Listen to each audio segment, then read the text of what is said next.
Hello hi నమస్తే welcome to MK media. నేను మీ Madhu Kalyan.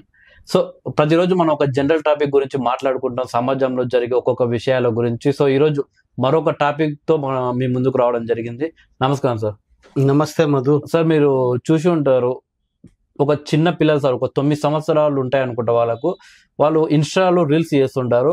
So ఒక చెట్టుకు ఒక తాడు వేసి ఊరేసుకున్నట్టు ఒక రీల్ చేయడం జరిగింది ఒక అబ్బాయి. ఆ అబ్బాయి చుట్టూ వాళ్ళ ఫ్రెండ్స్ ఉన్నారు, ఒక 2-3 పిల్లలు. ఆ పిల్లలు వీడియో తీస్తారు.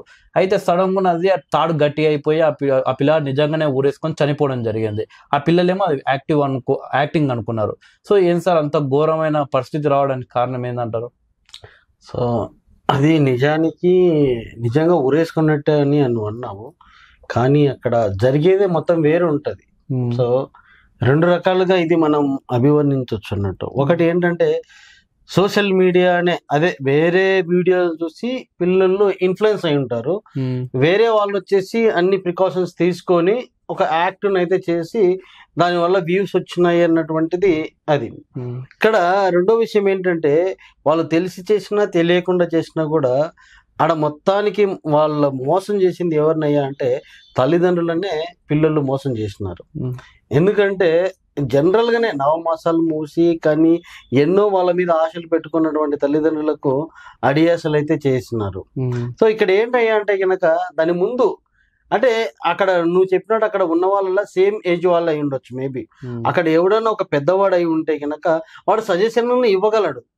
సో వీళ్ళు ఎవరు లేకుండా వీళ్ళకై వీళ్ళే చేసుకొని అలా అది అంటే హ్యాంగ్ అవ్వదు అన్నటువంటి అంటే దాన్ని ఏమంటారు అవగాహన రాహిత్యంతో వాళ్ళు అది చేసినారు. అదే సరైన అవగాహన ఉంటే గనక ఇప్పుడు ఈ రోజు వాళ్ళ తల్లిదండ్రులకి ఆ మనశ్శాంతి లేకుండా చేసే వాళ్ళైతే కాదు.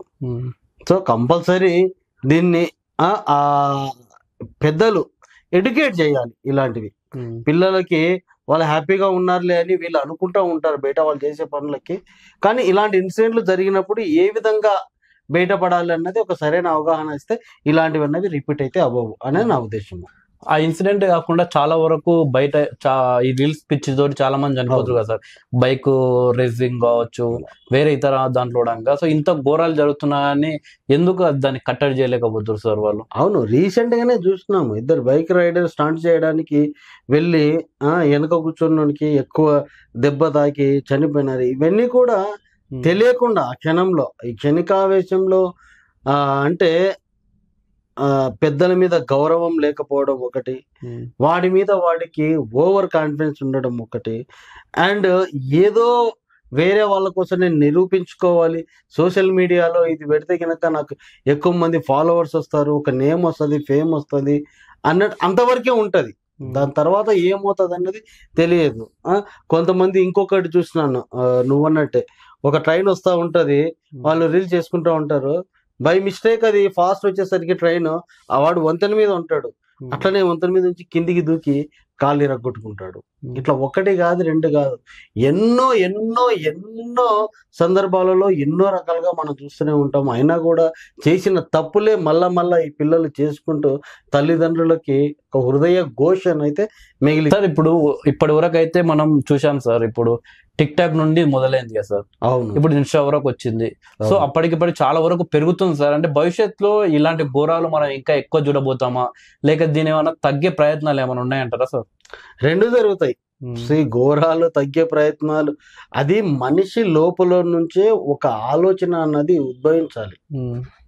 ఒక విత్తనము వేస్తే అది ఏ విధంగా అయితే చెట్టు పెరిగి పూలు పూసి కాయ కాసి పండు అయినట్టు ఏ విధంగా అయితే వస్తుందో అట్లా మనిషి లోపల మంచి అనేటటువంటిది ఒకటి, వాడి మీద వాడికి సరైన అవగాహన, చేసే ప్రతి పని మీద కూడా ఒక అవగాహన ఉంటే ముందు ఈ పని చేస్తే ఈ రిజల్ట్ వస్తుందేమో అని గెస్ చేయగలిగి సరైన విధంగా గెస్ చేయగలిగితే కనుక ఇలాంటివన్నీ కూడా కట్టడి అయిపోతాయి. దీనికి పేరెంట్సే కొంచెము పిల్లలను కంట్రోల్లో పెట్టడానికి ఇబ్బంది అయినా కూడా వాళ్ళని కంట్రోల్లో పెట్టి సరైన మార్గంలో ఉండాలి అని సరైన విధంగా వాళ్ళని ఎడ్యుకేట్ చేయగలిగితే కనుక మనం మొత్తాన్ని కూడా కంట్రోల్ చేయొచ్చు. సో వాళ్ళని కంట్రోల్ చేయాలంటే ముందు మనకున్నటువంటి ఎవరైతే రాజకీయ నాయకులు పెద్దలు ఉన్నారో వాళ్ళు పదే ఈ అవగాహన మీద ఒక 1 minute 2 minutes మాట్లాడుతూ ఉంటే కనుక కంపల్సరీ కట్టడి అయితే అవుతుంది.